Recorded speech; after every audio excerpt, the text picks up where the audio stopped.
Assalamualaikum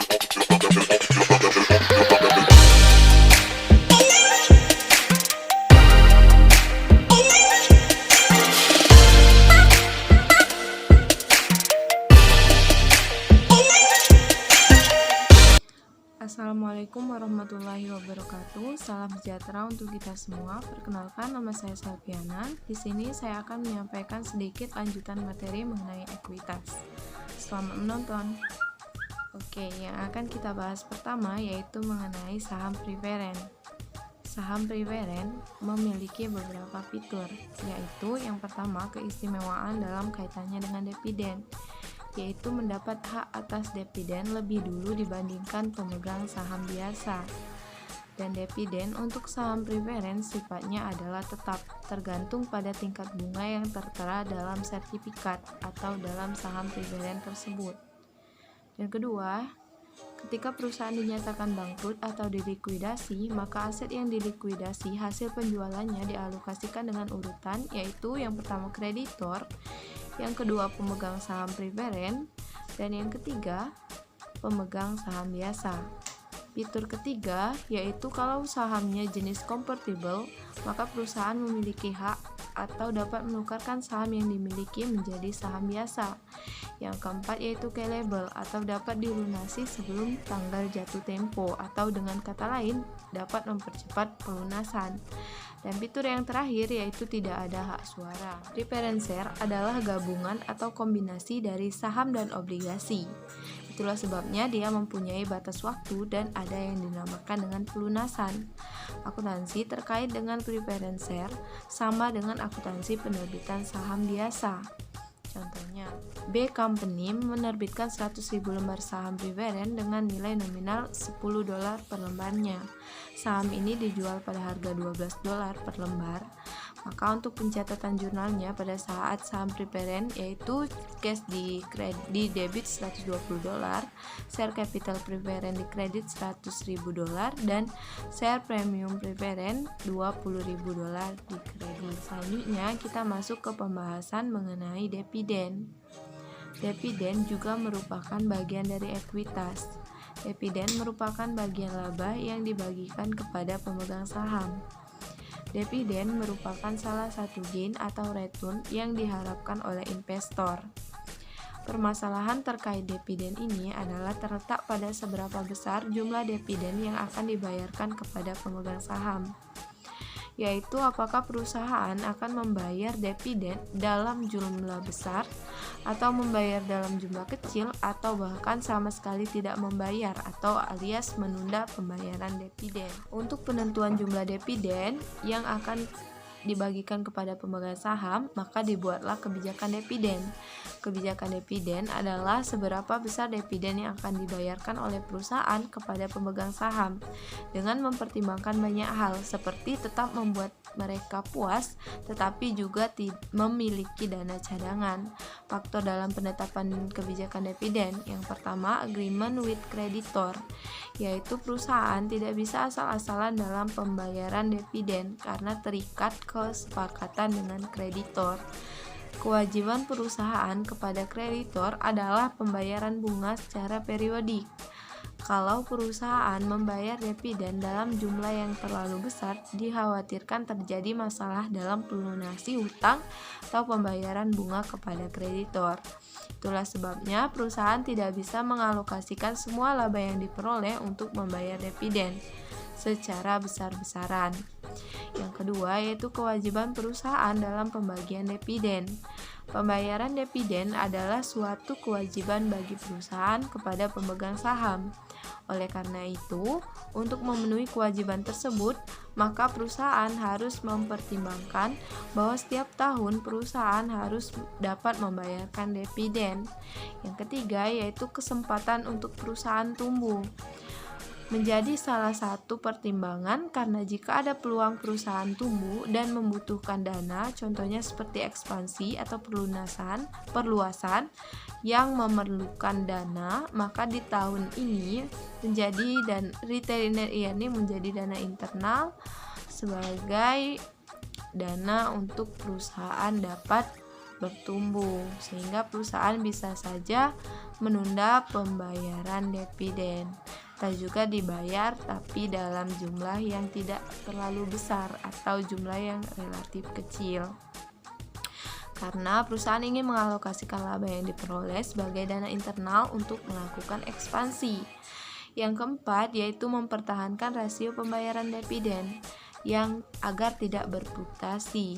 Yang kelima yaitu untuk mengantisipasi berupa cadangan kalau kemungkinan terjadi kerugian. Inilah salah satu pertimbangan kenapa perusahaan tidak membayar dividen dalam jumlah yang terlalu besar. Selanjutnya mengenai kondisi keuangan dan distribusi dividen. Sebelum perusahaan membayarkan dividen, perusahaan harus mempertimbangkan apakah tersedia kas yang mencukupi. Jika perusahaan ingin tetap membayarkan dividen tetapi tidak tersedia kas yang mencukupi, maka perusahaan bisa membayarkan dengan alternatif lain selain kas berupa dividen saham. Kemudian perusahaan harus memperhatikan kondisi perusahaan keuangan saat pertimbangan pembayaran dividen. Jangan sampai di periode yang akan datang terjadi masalah. Perusahaan harus membuat kebijakan yang tepat agar perusahaan tetap dapat membagikan dividen setiap tahun, tetapi tetap memperhatikan keuangan perusahaan. Kalau memang tidak memungkinkan, maka bisa dilakukan pembayaran dengan alternatif lain selain cash, atau bisa juga perusahaan menunda pembayaran dividen. Yang akan kita bahas selanjutnya itu mengenai jenis-jenis dividen. Yang pertama yaitu cash dividend atau dividen tunai, yaitu dividen yang dibayarkan perusahaan dalam bentuk kas. Akuntansi untuk pembayaran dividen tunai. Untuk pembayaran dividen tunai dikenal dengan 3 tanggal penting, yaitu tanggal pengumuman, tanggal pencatatan, dan tanggal pembayaran. Pada tanggal pengumuman, perusahaan sudah mengakui dan mencatat adanya kewajiban dividen. Dicatat dalam jurnal dividen pada dividen payable. Sedangkan untuk versi buku Keiso dicatat pada jurnal dividen pada retained earning. Pada tanggal pencatatan tidak ada jurnal yang dibuat karena hanya pendataan siapa saja pemegang saham yang berhak menerima dividen. Dividen akan diumumkan oleh the Board of Directors. Yang kedua yaitu property dividend adalah dividen yang dibayarkan perusahaan dalam bentuk aset lain selain kas. Pada property dividend dikenal istilah restate atau penilaian kembali dilakukan untuk mengetahui apakah ada perbedaan nilai wajar dengan nilai tercatat sehingga selisih keduanya bisa diakui sebagai keuntungan maupun kerugian. Untuk jurnalnya bukan lagi pada akun dividen melainkan pada properti atau investasi dividen payable. Contohnya seperti properti atau investasi. Yang ketiga yaitu liquidation dividend adalah ketika dividen yang dibagikan perusahaan jumlahnya lebih besar dari saldo laba yang dimiliki perusahaan, sehingga sisa dari pembayaran dividen itu diambil dari ekuitas yang lain. Perlu diketahui urutan dalam sumber pengambilan dividen, yaitu yang pertama diambil dari saldo laba. Jika saldo laba tidak mencukupi, maka yang kedua diambil dari share premium. Dan jika share premium tidak mencukupi juga, akan diambil pada akun share capital. Yang keempat yaitu share dividend adalah dividen yang dibayarkan dalam bentuk saham. Pembagian dividen dalam bentuk saham dilakukan secara pro rata basis, yaitu sesuai dengan persentase kepemilikan pemegang saham. Dividen saham akan menyebabkan transaksi penerbitan saham sehingga modal perusahaan akan mengenai keistimewaan saham preferen terkait dividen. Yang pertama, mendapatkan hak menerima dividen lebih dulu dibandingkan pemegang saham biasa. Yang kedua, adanya fitur dividen bersifat kumulatif. Contohnya, seandainya di periode sebelumnya pembayaran dividen ditunda, maka pembayaran akan dilakukan di periode berikutnya, yaitu double, satu dividen untuk tahun sebelumnya dan satu lagi jatah dividen untuk tahun tersebut. jika perusahaan sudah memperoleh laba. Alasan pembagian dividen saham. Yang pertama yaitu perusahaan ingin tetap memuaskan para pemegang saham ketika perusahaan tidak memiliki kas yang mencukupi. Yang kedua, dapat meningkatkan harga pasar saham perusahaan. Dan yang ketiga yaitu karena kalau pembayaran dividen tunai, maka tidak ada jaminan bahwa uang tersebut akan dipakai untuk membeli saham perusahaan. Maka pembayaran dengan dividen saham akan membuat pemegang saham puas dan mereka dapat berinvestasi di perusahaan. Dividen saham ini memiliki dua kategori, yaitu small share dividend dan large share dividend. Untuk kategori small share dividend yaitu dividen saham yang dibagikan perusahaan kurang dari 20% atau kurang dari 25%. Untuk yang kategorinya large share dividend yaitu dividen saham yang dibagikan perusahaan lebih besar dari 20% atau lebih besar dari 25%.